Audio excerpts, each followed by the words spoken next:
Shalom Bapak Ibu, saudara-saudari yang terkasih dalam Kristus. Jumpa lagi dengan saya dalam renungan singkat hari ini.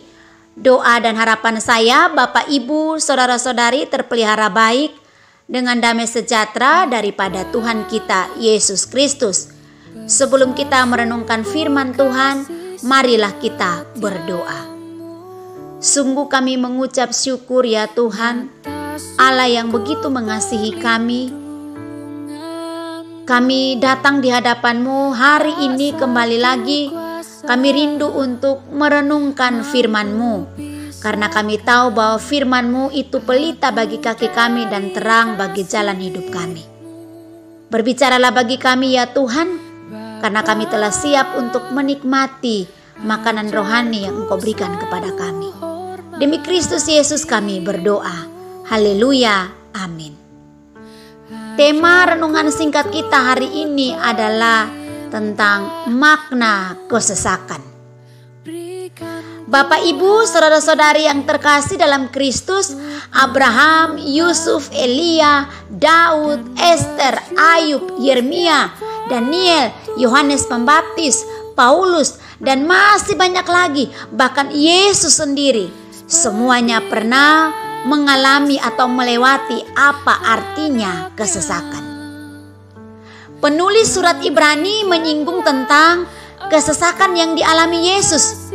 Dikatakan, marilah kita melakukannya dengan mata yang tertuju kepada Yesus, yang dengan mengabaikan kehinaan tekun memikul salib.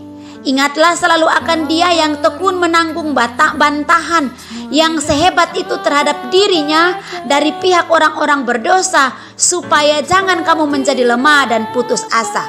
Ibrani pasal yang ke-12 ayat 1 sampai dengan ayat yang kedua.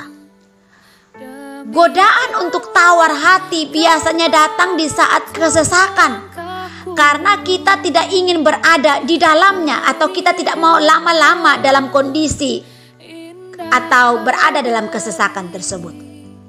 Itu juga yang dihadapi Paulus dalam kesesakannya. Namun ia berkata, oleh kemurahan Allah kami telah menerima pelayanan ini. Karena itu kami tidak tawar hati. Sebab itu kami tidak tawar hati, tetapi meskipun manusia lahiriah kami semakin merosot, namun manusia batinia kami dibaharui dari sehari ke sehari. 2 Korintus 4 ayat 1 dan ayat yang ke-16.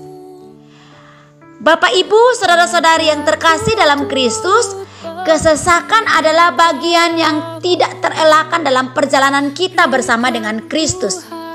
Kesukaran, beban hidup, sakit penyakit, kesusahan dan kekurangan, bahkan aniaya, penindasan, permusuhan, dan semuanya terkandung dalam apa artinya kesesakan. Rasul Yakobus memakai istilah pencobaan dalam pengertian kesesakan ini. Dikatakan bahwa, saudara-saudaraku, anggaplah sebagai suatu kebahagiaan apabila kamu jatuh ke dalam berbagai-bagai pencobaan. Sebab kamu tahu bahwa ujian terhadap imanmu itu menghasilkan ketekunan. Dan biarkanlah ketekunan itu memperoleh buah yang matang, supaya kamu menjadi sempurna dan utuh dan tak kekurangan suatu apapun. Yakobus 1 ayat yang kedua sampai ayat yang keempat. Karena itu Bapak Ibu saudara-saudari yang terkasih dalam Kristus, kiranya kita tidak menjadi tawar hati ketika menghadapi ujian terhadap iman kita. Yakobus 1 ayat 3 dikatakan, kata ujian menggunakan kata ujian, artinya testing. Diterjemahkan dari satu kata Yunani yang sering dipakai dalam kaitan dengan proses pemurnian suatu logam dengan tujuan menghasilkan logam yang berkualitas. Nah, kualitas tersebut hanya bisa diperoleh melalui satu proses. Bapak Ibu, saudara-saudari yang terkasih dalam Kristus, itulah sebabnya ketika kita mengalami pemurnian, itu berarti kita masuk dalam satu proses kesesakan. Dan ketika kita melewati proses di sana, akan membawa kita kepada kesesakan yang menghasilkan kita mengenal dan mengasihi Allah. Kita makin mengenal Allah. Kalau di dalam Tuhan tentunya dengan kesesakan yang dia lewati, dia berjumpa atau dia mengenal pribadi Allah. bahwa Allah mengasihinya. Sekaligus juga ia mengenal sifat-sifat Allah dalam hidupnya, dalam diri pribadinya.